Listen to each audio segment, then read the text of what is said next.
Kung pag-uusapan ho'y karanasan nitong bagong nakaupong Senate President na si Senator Tito Sotto, mahaba hong karanasan ni Senator Tito Sotto. Alam niyo, may mga kumo-kontra sa kanyang pagiging Senate President.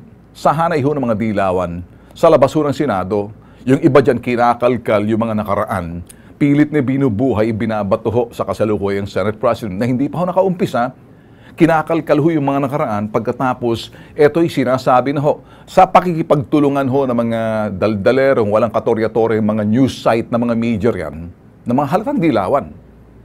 Yung iba naman, pasimple lang, pailalim. Malaki ho ang bilang ng partido ho ni Senator Tito Sotto, ang NPC or National People's Coalition.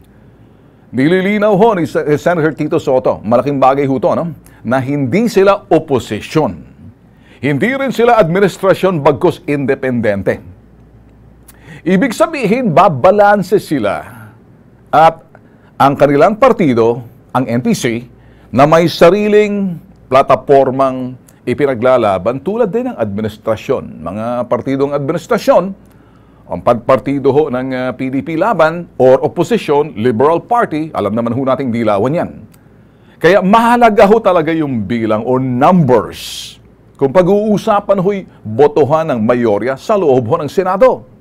Kaya kinakailangan din na maayos na pakikipagtungo or pakikitungo ng administrasyon itong kasalukuyang liderato sa pamamagitan ng Senator Tito Sotto at ang kanyang mga partido, pakikitungo ho sa oposisyon at maging sa administrasyon sa mga panukalang batas na ipapasa.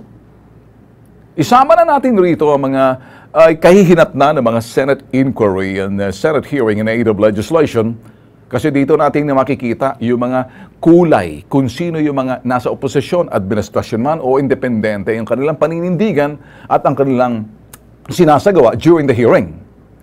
Kaya kinakailangan gising ho tayong taong bayan. Naintindihan ang takbo sa loob ng Senado.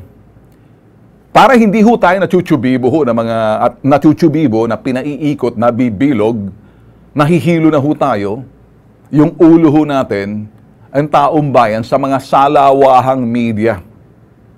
Ito yung mga media na kilala nyo na kung sino sila. Partikular yung mga dilawang news media sa television network. Ganon din ho, mga malalaking dyaryo na mga dilawan. Nag-aabang lang. Sila ay nag-aabang lang